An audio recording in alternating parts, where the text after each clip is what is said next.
The senior representative of the Galactic Council, Elder Drem, looked out at the assembled dignitaries with an expression that, despite his alien features, conveyed unmistakable concern. Let the record show that this council has formally warned the Vax Dominion against military action involving the Sol system, Elder Drem announced, his voice resonating through the Grand Chamber. The species known as humans are classified as a Class 4 emerging civilization with extreme caution designation. General Krill of the Vax Dominion scoffed, his scaled skin shimmering under the chamber lights. With all due respect, Elder, these humans have barely mastered basic interplanetary travel. Their most distant outpost is on their own natural satellite. The Dominion has conquered species with far more advanced capabilities. It is not their technology that earns them the extreme caution designation, replied Elder Drem. It is their nature. The warning went unheeded. The Vax Dominion, having expanded their territory across 3 galactic sectors in the past century, viewed the resource-rich Sol system as simply another conquest waiting to happen. Captain Tom Reed of the Earth Defense Force stared at the alien vessel through the viewport of the EDF flagship *Resilience*. It was massive, at least 5 times the size of the largest human battleship, and its design was unlike anything human engineers had conceived. Status report, he ordered, keeping his voice steady despite the gravity of the situation. Sir, they've disabled our lunar outposts and Mars colony communications, Lieutenant Patel reported. Minimal casualties reported so far. They seem to be deliberately avoiding lethal force. They think this is going to be easy, Reed said. They're trying to minimize resistance by showing restraint. Admiral Winters, who had arrived minutes earlier, nodded grimly. Classic shock and awe tactics. They want a quick surrender. Reed's eyes narrowed. Well, they don't know humans very well, do they? High Commander Vexus of the Vax Dominion was pleased with the initial phase of the operation. The primitive human defenses had fallen exactly as predicted, with barely any need for actual combat. Their quaint projectile weapons and rudimentary energy shields were no match for Vax technology. Prepare the terms of surrender. Vexus instructed his second-in-command, Standard Class 3 Integration Protocol.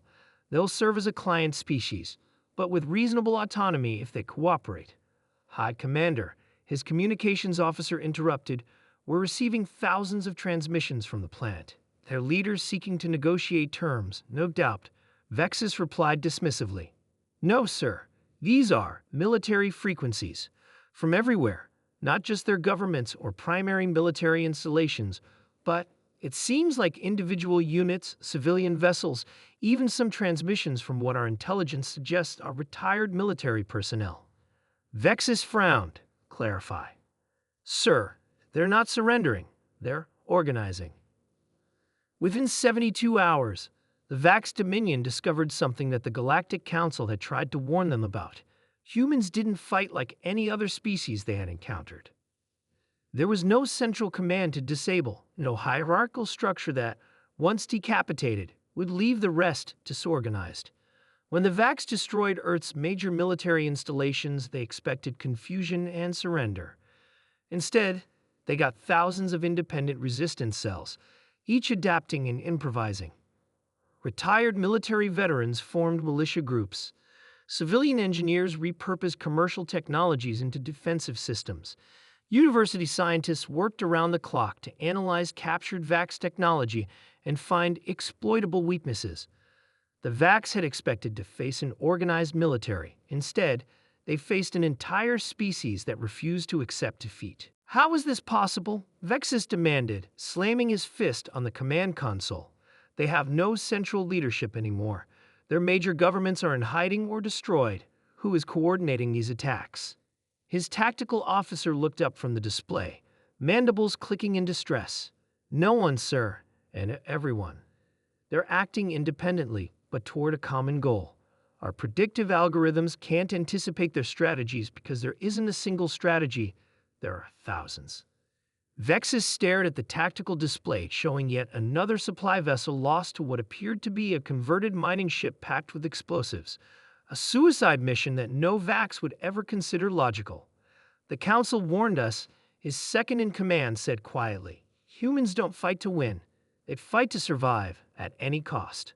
6 months into what was supposed to be a 2-week conquest, the Vax Dominion found itself in an unprecedented situation, considering withdrawal. Elder Drem hadn't been warning them about human technology or even their military capability.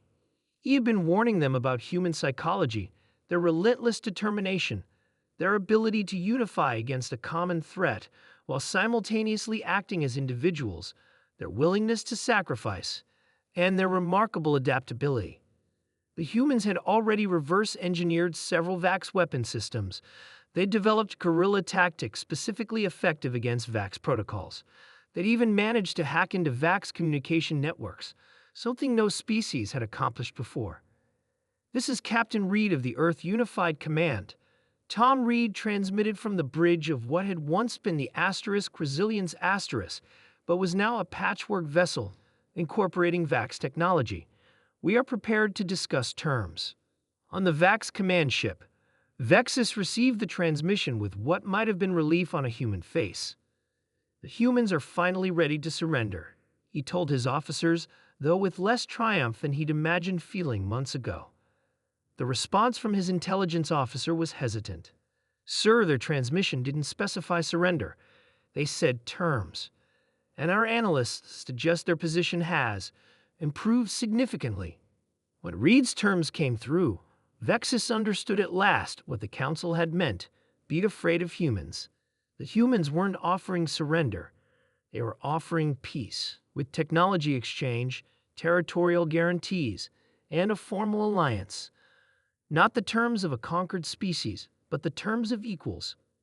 And behind the diplomatic language was an unmistakable message: leave now with an agreement or continue a war that the Vax had already lost, despite their superior technology and numbers. 1 year later, Elder Drem welcomed the human representative to the Galactic Council chamber, the first time a Class 4 civilization had been granted observer status. The Vax Dominion learned what others before them have discovered. Drem told the assembled council after the human delegate had been seated. Humanity's greatest strength isn't their technology or even their resourcefulness. It's their indomitable spirit. He looked directly at the human representative. "Welcome to the galactic community. We have much to learn from each other, and I suspect we have much to fear from each other as well. Let this be the beginning of understanding, not conquest." The human representative simply nodded, a gesture that somehow managed to convey both humility and warning at once.